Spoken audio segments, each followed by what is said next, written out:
international MLBB in a while, you're probably looking at this being like, whoa, what is this meta? Look at these bans. When did we think we'd see these kind of bans, right? The Eudora, the Saber being banned out, a Ling on the other side. Like, there's just so much open right now for this draft. The Nolan does come through. There's the Yuzhong. Might as well pick it up again, make use of that, just like we saw on the previous one. And a Guinevere is that last choice here for True Rippers. Wait, so the Guinevere is going to go roam. That's going to be very interesting here. I got to say, Rainman, Guangzhou, they have an easier to execute draft when it comes to True Rippers.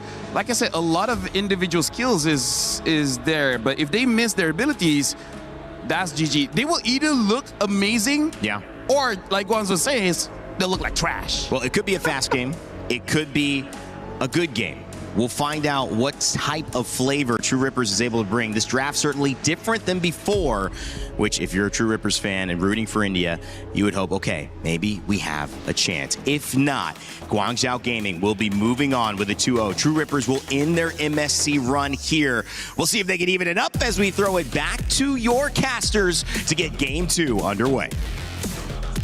True Rippers and their last chance at potentially being able to get a shot at protecting their key and not ending their tournament run right here, right now against Guangzhou Gaming.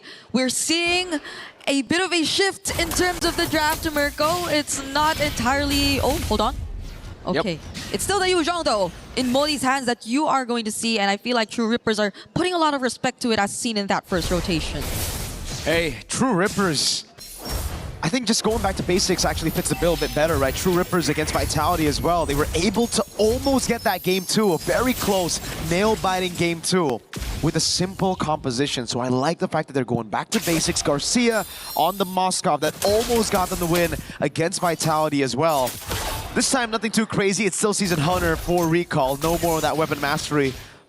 But it's still Master Assassin for both the gold laners here, CY and Garcia, not the bargain hunters that we've been seeing a lot more from the attack speed gold laners. Yeah, it seems that there will be a lot more of the micro plays coming in for our gold laners here, and they will have definitely a very huge task to fulfill considering this game. I think would give a lot more room for them to operate around the map, but that was close. Rehansha. Okay, at least he doesn't get caught there by Recall right before the objective. But they're on a much more balanced lineup right now, as we've been talking about. Oh, Purify for Xing. Yep, and he's going to have to fall. Mei, though, the Frozen. Eons gets away with a space escape down below. Kimi with a potential gank, but Modi reads it out. Great stuff from TRX in the mid lane as CY. This time is actually trying to zone Garcia out. Garcia walked up to try to get that cannon minion. He does get it, but he's going to lose out on the trade in the end. Okay, Guangzhou Gaming are yet to find a trade from what happened just now for Xing. They might do, but Asuna will be quick to react though. And it feels like True Rippers have really taken control over this, but see what? Capitalization for Eons across these winning lanes. Exactly what we wanted from True Rippers from game number 1 as Modi now walks up. Had that Lancer Flare already. Kimi is going to be locked down. The Black Dragon form comes around to just get away, but now it's going to be stolen away by the Valentina. Asuna on it as well. Recon going to be caught in, and Retry comes in, but it's not enough as Eons picks up the turtle, and Xing is forced back.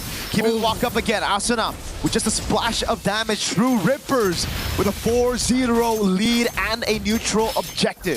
They've completely turned around the situation. We were not expecting this heading into game number 2 after what we witnessed in game number 1, but True Rippers have reset. They've completely changed their draft, and now they're showing us how it's done. Even that Black Dragon form stolen by Asuna was such a huge thing to consider in that previous team fight. Eons with another rotation down bot. Modi's just not having a good time now. No Black Dragon form under turret. They are trying to juggle the turret in again. Rehansha with Eons. Picking up a dive down below. A gank on Modi. 0, 2, and 0. Yeah. Hey. Eons wasn't able to do this in game number 1. You know that for a fact. On the Ling, he was just limited, but now there's no one stopping him. Recall gets away. That's a Purify out for Rehansha as Kimi gets away in time, but Rehansha now is going to be caught by the Lance Runner again. Recall the walk up, but not enough damage. by Recall to take Rehansha down. This is starting to become a problem for Guangzhou Gaming. Yep, it seems like the slower games recently that we've been seeing so far, you do have to expect a bit more time for the club, but the fact that even the Yu Zhong's pretty much shut down in his lane is really not helping Guangzhou in this particular scenario. You would really expect them to have the slight upper hand, especially in that first turtle objective, but that was not the case at all. True Rippers, just because of what Ian has been able to accomplish on this Harley, has really set the pace for True Rippers in this early game. Now it feels like you could just expect a lot more annoying rotations with Rehansha to being a bit more free across the map. So Guangzhou, we really have to see them find that one play that could really set things or turn things around, because as we know, it's still a Nolan. You also still have multiple ways to set up with a Jusin Atlas, but at the same time, do you get ahead of Kimmy? Because Kimmy has been very proactive on the Guinevere just the same, and you could just not position yourself well enough. Oh, doesn't land though. No, it doesn't. It's a clone out as well. Now the neutral objective, Black Dragon form already used up right now to go all in. Rehansha's there, but Recall finds a fatal legs! Locking all of them down by May! Guangzhou Gaming on the back foot the entire game, and they find one opening. And it turns everything around. Garcia is trying to find some compensation in the mid lane, but it's going to be shooed away by Xing and May. What a set by May. Don't tell me that's all they need to do, and now you feel like it's Guangzhou taking control, because if you take a look at the replay, it was just a single Black Dragon form, the Petrify into the Fatal Links as well. It was just a perfectly layered setup shown to us by Guangzhou Gaming, catching almost every single member who didn't have the Purify either, so there was no way for them to get out of that. They were all crucial members, and you can see them celebrating, but that's a spatial migration. Wait, spatial migration on May? Modi gets away right now. Oh god, Rehansha walks up, and the SOD lands on Modi, but it's under the tier 1. Rehansha can be caught by the Lantern Flare. That's about it. True Rippers back in form somehow against May. They were able to make it work now. The clear from Guangzhou Gaming onto those turrets, or onto those minions to stop the turret from being taken away. But Garcia stays true in the bottom lane again on this Moskov. Okay, be careful. Gotta be careful, especially if you're CY. Okay, Kimmy and Ians are gonna get let go of that push though, but it could have been really dangerous. Now we're taking a look at the goal difference. It's not as significant, really, if you take a look at it. I feel like even, or if it weren't for that one play we got to see from Modi as well, this could have been bigger between the XP laners, but I think that pretty much lessened it even just a bit to a certain extent. And now Kimmy, okay, all alone here. Uh-oh, May's waiting in that bush as well. Conceal already. It's gonna go in. Oh no, baits out the battle. Requiem, the Phalanx pulls him back just a bit as Xing is right there. Great peel from Garcia. It's a Purify in, and Lantern Flame with the Crimson Beacon, but it's only onto the Roamer. Now the Dragon comes around. Asuna was able to find that trade. Turret down below. The main target for Guangzhou Gaming, as in the mid lane, Recall is dealing with Rehansha. Turtle already started by Eons. Picked up already. True Rippers finding the better trade across the board. That took a bit longer than it should have. At least Guangzhou got a turret though, because if they did not, then I feel like True Rippers really got the better trade. It was a turtle that they were able to secure, no contest whatsoever on Ian's, and they just took a 1-for-1 trade, if ever that were to be the case. But right now, you're starting to feel how Garcia is becoming a lot more active across the map. He's also a level ahead of Sai, by the way, so I think it's been really great for True Rippers, at least for their laning phase so far. Now we take a look. Already has 2 out of 3 of the Trinity build. It's just slightly behind, but this is... Modi doesn't even have an item just yet. This is a Yu Zhong who doesn't even have an item just yet. Yeah. It's actually all components went for the robe, the Fury Hammer. Now May's looking at Asuna. They gotta be careful. The only Purify they have is on their main frontliner, Rehansha. So that's the problem for True Rippers, right? They have to split up. They have to be very careful of this set from May. The one time May was able to find that set, it almost guaranteed them that full-on comeback. But luckily, True Rippers were able to find some good pickoffs here and there. Kimmy, at this point, I think spatial migration on May doesn't even sound too crazy. They might have to deal with him first. Yeah. Recall with good poke on Kimmy, and it's all about mid control as Garcia plays that far lane. Which is great, because I think they're splitting up their positionings a bit more. We see Kimmy really putting himself and trying to scout wherever Guangzhou Gaming could potentially come from, but just the same, seems like there seems to be a bit more reaction coming from their side. Garcia has had no trouble opening up the map. Nope. For True Rippers, they haven't been able to pay as much attention to their lanes, and that could be a potential problem for Guangzhou Gaming, especially now that we're looking at the first Lord spawning on the map. And it's the far lane who has been, or which has been really dealt with so far by True Rippers. Just look at Garcia. They have no idea he's doing this, but you know that he just has a really good grasp of what his job is at this point. He's feeling it. He knows exactly where he needs to be. And Guangzhou Gaming, doesn't feel like they have a composition to burst this neutral objective down. Oh, May with the fatal links into Kimmy as well, but he's able to escape, and now it's all the resources burnt. The Dragon down, the fatal links as well. Garcia already dealing with a wave in about top lane. Rahansha knocked up. Oh, fatal link from Asuna! Takes them all into the Vile Requiem. Now it's Garcia and Mizunal with the SOD, tearing them apart as Asuna picks up a double, and TRX take full control over the game. Was that actually worth it? They were only able to zone out Kimmy. Now they lose tier 1 in mid, but at least Guangzhou have secured the objective. But now it's at the expense of almost all their outer and inner turrets, and this is True Rippers, I feel, being much more happier with the exchange. They get so much more map control, they only lose an objective, and now they might also get recall. If it weren't for that one dash, it would have been really close. Big spear of misery. I agree with you, this is definitely not the trade that Guangzhou Gaming were looking for, but it's the trade that they need to take. They bursted, they used all of their resources so early, and they couldn't even find Kimmy, which led to them having a full commit onto the neutral objective, right? Because if they backed away, it would have been completely chopped. Spatial migration of the Vile Requiem now on May. Eon's with deadly magic. May is gone. Her Modi can't even find a Petrify. Eon's got away now. The Blazing Red doing nothing. CY taken low. Eon's taken out by Modi. But in the back line, it's the SOD. Garcia with a double. Trying to get that triple. Great Lantern Flare to escape by Xing with the Crimson Beacon. But Modi, here, it's just a delayed pickoff. He's going to try to buy as much time as he can with the passive procs, but it will be inevitable. Modi, good night. Asuna walks up. The Furious Dive again. Wait a second. Wait a second. Uh-oh. Asuna with the melee range again. Now it's 3 against Modi.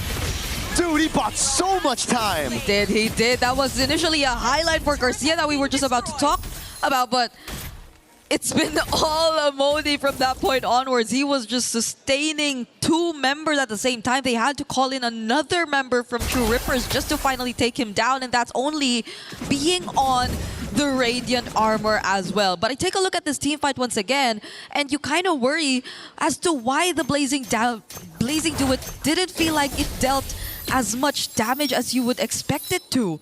At this point, you would assume Sai already has the Trinity build in his hands. We can take a look at the items just to confirm whether or not that's actually true, but he already does. It's because these frontliners from True Rippers have gotten such a massive lead. I mean, take a look at that 2,000 gold lead between the XP laners. That Sai is gonna need the Malefic gun before he can actually deal damage, or before you can actually see it. Yeah. Like, look at this. He walks up. He's doing some damage, actually, but Hansha doesn't have the consecration. That's the main reason for it. Already having to purify out, which means, again, now it's all up to May, who has the fatal links. True Ripper still got to be very careful. One set can literally set them back. Yeah. That's also the Justice also already picked up by Rehansha, and not to mention Garcia having the Wind of Nature. So I feel like he will be a much more difficult target to deal with for Guangzhou Gaming if ever they do want to find him in the team fights. There you go, that's the gun. Okay, finally does or should have a bit more damage. Let's see how Guangzhou eventually deal with this, because Garcia is on the opposite side of the map again. But as mentioned, has the Wind of Nature, so if he does show up in a more dangerous spot, then at least he has a way to survive a bit longer. But it's just Rehansha holding this down. Now there goes the Black Dragon form. Zoning in the back, Kimmy looking for the opening again with the facial migration. He finds him and recalls, able to go for it. A retreat straight up onto the neutral objective. Nothing Eons could do to walk up. and Guangzhou Gaming stay afloat in this elimination match while being a game up in the match. Okay, that was a more step-by-step approach that they took, which is great for them, benefits them a lot because they had a lineup who could really just be just as strategic when it comes to the objective takes. So you saw how they just slowly took control of the Lord Pit. There was a Black Dragon form to start things off that was not used as early, by the way. So it was just perfectly set up, and the SOD not landing too allowed for Guangzhou to just commit to the bit. They were not forced to think twice about the engage. Hold on! Fatal Links, but Rehansha has the Purify back up. The Deadly Magic comes around. Sai in the back line with the Blazing Duets shuts Asuna down. Mid lane out of the skirmish already. Lord still up and very healthy. Guangzhou Gaming are looking to completely wipe this gold lead from the map. And that's the Blazing Duet, which dealt a lot more damage than we thought. Spatial Migration, but Kimi gets bursted! Xing in the back now with the Crimson Beacon and the Lantern Flare. Garcia with the Wind of Nature, the Purify out, but Xing will still fall to the Deadly Magic. Just a matter of time. Modi almost trying to get that Furious Dive and the Petrify, but Ian's spaces out perfect, and now it's Rehansha who is holding the Lord, able to defend for now. The mid lane coming out as well. Modi gets taken out by the cards of Ian's. They should have went back a bit more earlier, but no! With a shutdown, the Spear of Misery side! Shuts Garcia down with the BMI and the Blazing Duet straight to the face. So was that bait all along? Were they just setting up for that play? Because as of the moment, it seems like Guangzhou Gaming have gotten back in this siege. They will at least take down one or more turrets down bot. When in fact, you would think that True Rippers already could have just successfully defended it from that point onwards, but that was the play. This was Recall and Sai working together to make it look like it was still Guangzhou getting the better trade. And True Ripper's worst nightmare is the reality right now. The gold lead is completely gone. Everything they've built from the start of this game to that 14th minute, they gotta try to rebuild it again. But the thing is, Guangzhou Gaming, they have the momentum, they have that far lane control now. They've already taken out some of those win conditions from True Rippers. And they're up a game in this elimination match. Yep, and the only immortality that True Rippers had too, I think will be down for a bit longer, because that was on Kimi, and you saw him just get bursted down earlier in that fight. So Guangzhou Gaming, I think there's less to think and worry about apart from maybe just the Winter Crown for Ians and the Wind of Nature from Garcia, if they're just really gonna focus down on these specific targets when it comes to the fight. But I think they're expecting for True Rippers to replicate the same. Look at Modi. That's a crazy position to hold right there, Ians. Oh, Kimi in the back, find a space migration, but it's only onto Sai with the Purify. Burst out with a Petrify from Modi! It's even lock Ians down! Lord's Recall secured, and now it's Rehansha in the midst of it all. Taken down, bursted out, everybody from True Rippers taken out of the map. It's a massive wipeout for Guangzhou Gaming. They each had their own plans, creative angles, plans to surprise, but in the end, it's Guangzhou Gaming who will stay in this tournament, sweeping True Rippers 2-0.